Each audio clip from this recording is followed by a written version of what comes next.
students, welcome to the second video of the UPSC examination series. Here we are going to discuss the pattern of UPSC examination as well as the syllabus. So let's begin.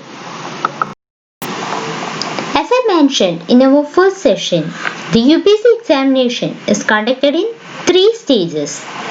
The first stage is the preliminary examination.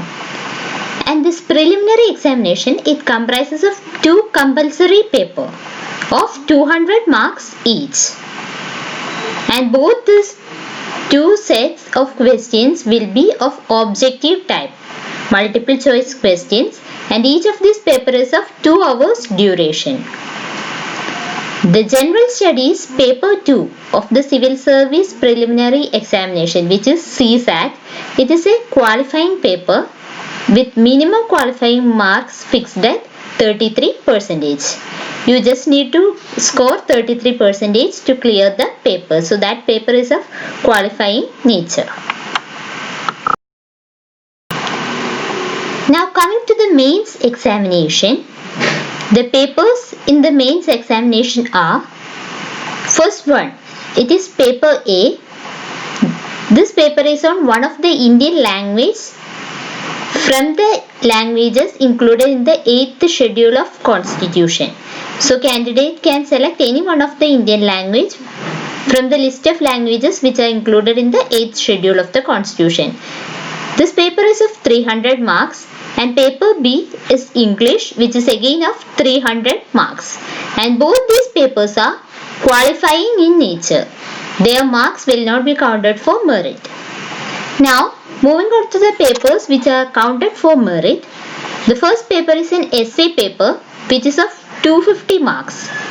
And paper 2 is General Studies 1, which is again of 250 marks, and it covers Indian heritage and culture, history and geography of the world and the society.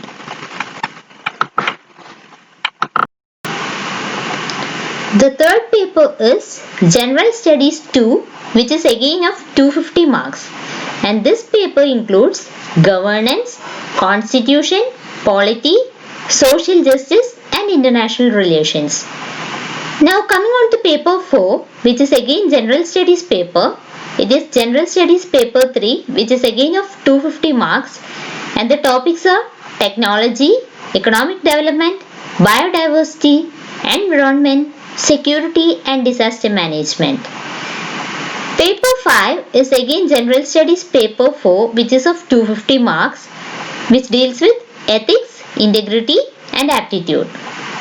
Now paper 6 and paper 7 are optional subject papers, and there will be two papers for the optional subject. Paper 1, which is of 250 marks, and paper 2, which is again of 250 marks. So the subtotal of the written test is 1750 marks. Apart from that, there will be an interview, which is a personality test, which is of 275 marks. So the grand total will be 2025 marks. Now let's look at the list of optional subjects for the main examination. The optional subjects include agriculture, animal husbandry and veterinary science, anthropology, botany, chemistry, civil engineering, commerce and accountancy, economics, electrical engineering, geography, geology, history, law, management, mathematics, mechanical engineering, medical science, philosophy, physics, political science and international relations, psychology, public administration, sociology, statistics, zoology and literature in any one of the following languages, which include Assamese, Bengali, Bodo, Dogri, Gujarati, Hindi, Kannada, Kashmiri, Konkani, Maithili, Malayalam, Manipuri, Marathi, Nepali, Odia, Punjabi, Sanskrit, Santali, Sindhi, Tamil, Telugu, Urdu and English. So these are the list of optional subjects. Now some points to be noted are: the question papers for the examination will be of essay type.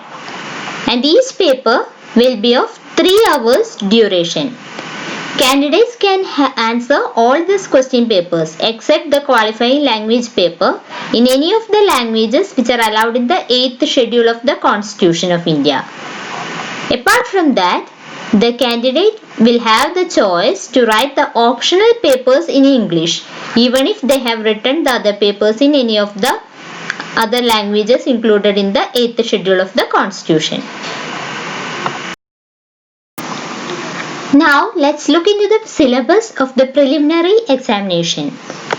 The preliminary examination paper 1 syllabus is current events of national and international importance, history of India and Indian national movement, India and world geography, physical, social, economic geography of India and the world, Indian polity and governance, which includes constitution, political system, Panchayati Raj, public policy, rights issues, etc.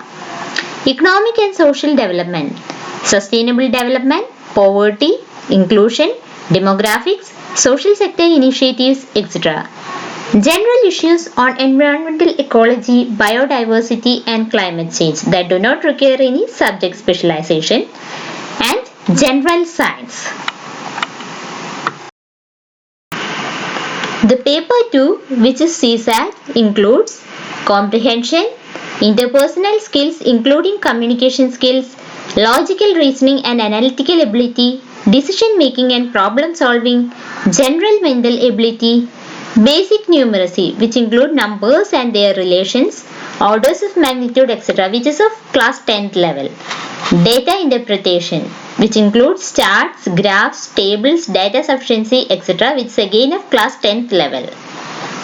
Paper 2, which is the CSAT paper, it's a qualifying paper and the qualifying mark is fixed at 33%. You just need to score 33% to clear the paper. The questions are of multiple choice, which is objective type, and it is mandatory for the candidate to appear in both the papers of the preliminary examination.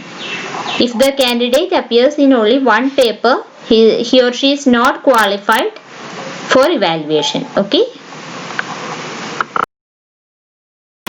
Now let's look at the syllabus of main examination papers. The qualifying papers on Indian language and English.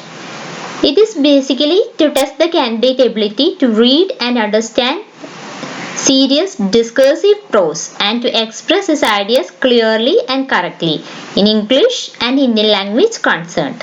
And so the pattern of questions would be comprehension of given passage, precise writing, usage and vocabulary, short essays. The Indian language paper will also be like comprehension of given passage, precise writing, usage and vocabulary, short essays, translation from English to Indian language and vice versa. The papers on Indian language and English will be of matriculation or equivalent standard and will be of qualifying nature only. The marks obtained for these papers are not counted for ranking. The candidate will have to answer English and Indian language papers in English and the respective Indian language. Now, the essay paper. Here, the candidates are required to write essays on multiple topics, and they will be expected to keep closely to the subject of the essay, to arrange their ideas in an orderly fashion and to write concisely. Credit will be given for effective and exact expression. So, you have to write the essay in an orderly manner, keeping it aligned with the subject of the essay. Now, in this channel, we are going to deal with our General Studies paper 1. So, we will be discussing the syllabus of that paper only. The General Studies paper 1 includes Indian heritage and culture, history and geography of the world and society. Now, let's look at the syllabus in more detail. Indian culture. It will cover the salient aspects of art forms, literature and architecture from ancient to modern times. Modern Indian history from about the middle of the 18th century till the present. Significant events, personalities, issues. Then the freedom struggle, its various stages and important contributions or contributors from different parts of the country. Post-independence consolidation and reorganization within the country. History of the world will include events from 18th century such as Industrial Revolution, World Wars, redrawal of national boundaries, colonization, decolonization, political philosophies like communism, capitalism, socialism, etc., their forms and effect on the society.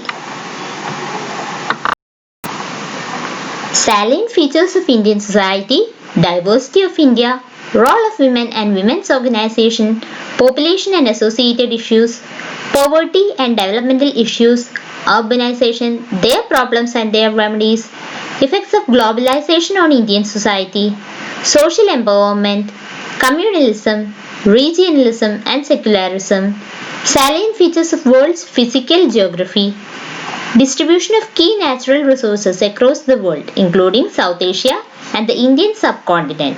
Factors responsible for the location of primary, secondary and tertiary sector industries in various parts of the world, including India. Important geophysical phenomena such as earthquakes, tsunami, volcanic activity, cyclone, etc. Geographical features and their location. Changes in critical geographical features including water bodies and ice caps, and in flora and fauna and the effects of such changes. So this is the syllabus of paper 1. So in the coming days we will be starting our classes. First we will start with NCERT tags of history, geography, and also we will discuss art and culture.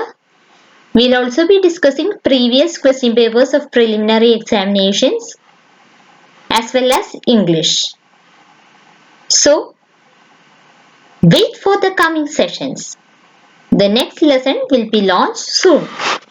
If you have not subscribed the channel, please do subscribe and hit the bell icon and stay tuned for the coming notifications. So, bye-bye.